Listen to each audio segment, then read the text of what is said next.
Assalamualaikum warahmatullahi wabarakatuh. Selamat siang teman-teman. Sebelumnya, perkenalkan nama saya Gita Sonia Zulfianita, NIM 7311418149 dari Rombel MSDMB 2018. Di sini saya akan mempresentasikan hasil review artikel saya yang bertema Abusive Supervision. Selanjutnya ada identitas artikel. Judul artikel tersebut adalah Abusive Supervision and Frontline Employees Attitudinal Outcomes, The Multi-Level Effects of Customer Orientation. Penulis artikel tersebut adalah Ahmad Al-Hawari, Syakir Bani Melhem, dan Samina Kurotelain. Jurnal yang menerbitkan adalah Emerald dengan volume 32 nomor 3 tahun 2020.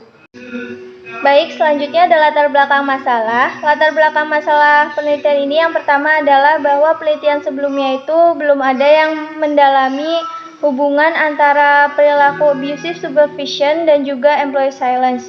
Mereka hanya berfokus terhadap perilaku pemimpin yang positif dan juga voice employees. Selanjutnya adalah tujuan penelitian. Yang pertama adalah untuk memeriksa model mediasi moderasi yang menjelaskan bagaimana supervisi yang buruk mempengaruhi kemampuan karyawan untuk memuaskan pelanggannya. Yang kedua, meliti bagaimana suasana kerja yang berorientasi pada pelanggan memoderasi pengaruh tidak langsung dari supervisi yang buruk terhadap kemampuan frontline employees untuk memuaskan pelanggan.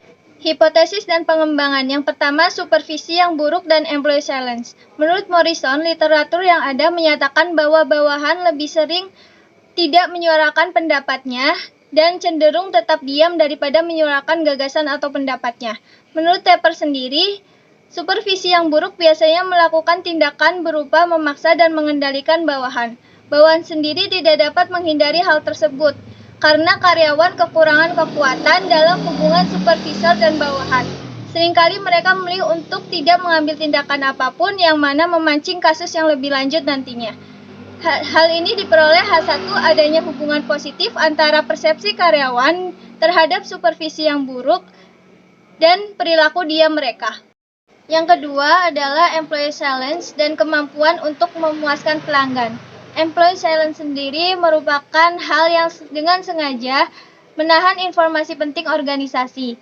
Motivasi mereka melakukan hal tersebut karena mereka berpikir bahwa berbagi informasi tidak akan membuat perbedaan apapun di lingkungan kerja mereka. Penelitian yang ada menunjukkan bahwa mempersilahkan karyawan untuk berpendapat dapat memberi karyawan rasa kekuasaan atau perasaan dihargai di tempat kerja mereka. Begitupun sebaliknya. Diperoleh hasil H2 adanya hubungan negatif antara employee silence dan kemampuan mereka untuk memuaskan pelanggan. Yang ketiga, employee silence sebagai mediator. Peneliti berpendapat bahwa pengawasan yang kejam dikaitkan dengan sikap diam karyawan yang mana dengan berkurangnya kemampuan untuk memuaskan pelanggannya. Karyawan yang bekerja di bawah pimpinan yang kasar terlibat dalam hubungan berkualitas rendah dan lebih cenderung untuk tetap diam.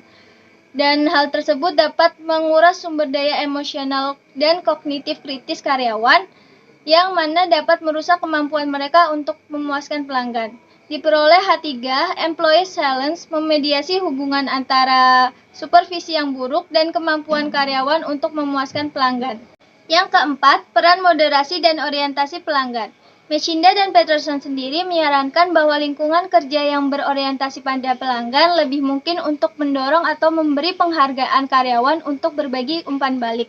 Rekomendasi dan ide mereka tentang masalah terkait pekerjaan yang dapat memperkaya pengalaman pelanggan, meningkatkan kepuasan pelanggan, dan meningkatkan loyalitas. Diperoleh H4, orientasi pelanggan memoderasi hubungan positif antara persepsi karyawan terhadap pengawasan yang buruk dan perilaku diam mereka. Hubungan tersebut lebih kuat pada tingkat orientasi pelanggan yang rendah. 5. Menggabungkan H3 dan H4. Mediasi yang dimoderasi ini menyiratkan bahwa dalam lingkungan kerja yang berorientasi pelanggan rendah, perilaku diam karyawan berfungsi sebagai mekanisme kausal yang menjelaskan hubungan negatif antara pengawasan yang kasar dan kemampuan karyawan untuk memuaskan pelanggan. Secara khusus, dalam lingkungan kerja berorientasi pelanggan yang tinggi, partisipasi karyawan, umpan balik, dan perilaku diskresioner dihargai.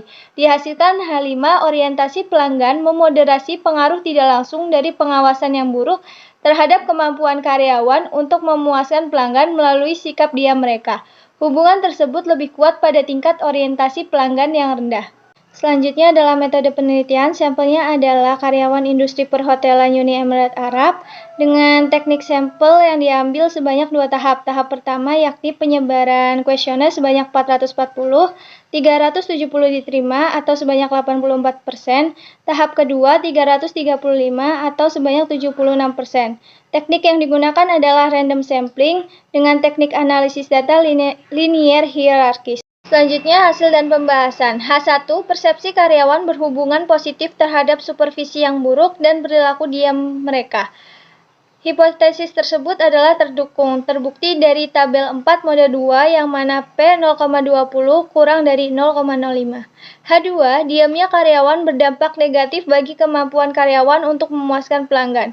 Hipotesis terdukung, terbukti dengan tabel 4 model 6, P sama dengan 0,15 atau kurang dari 0,01. H3. Menyatakan bahwa perilaku diam karyawan memiliki efek mediasi pada hubungan antara pengawasan yang kasar dan perilaku karyawan untuk memuaskan pelanggan.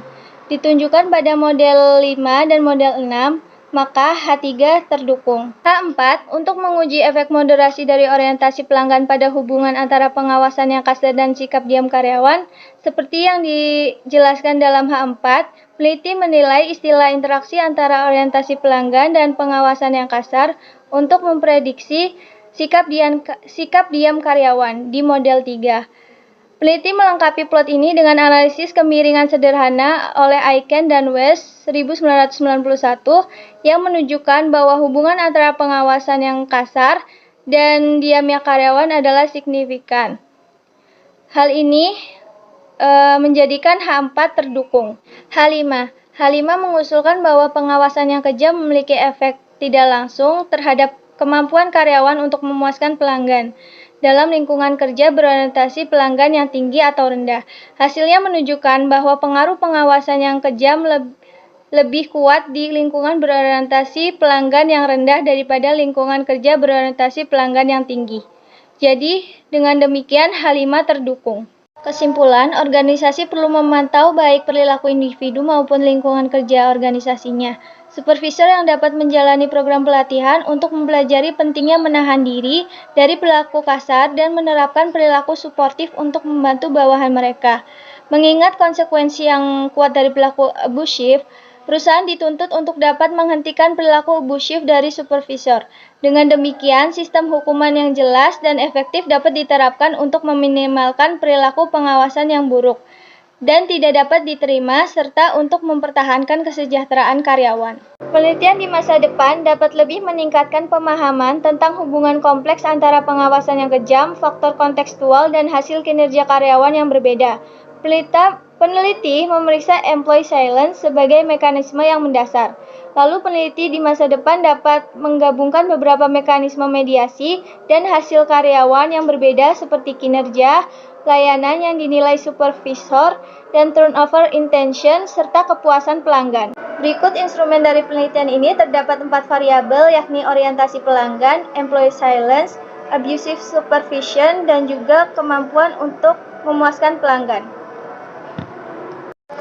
Sekian presentasi dari saya, kurang lebihnya mohon maaf. Wassalamualaikum warahmatullahi wabarakatuh.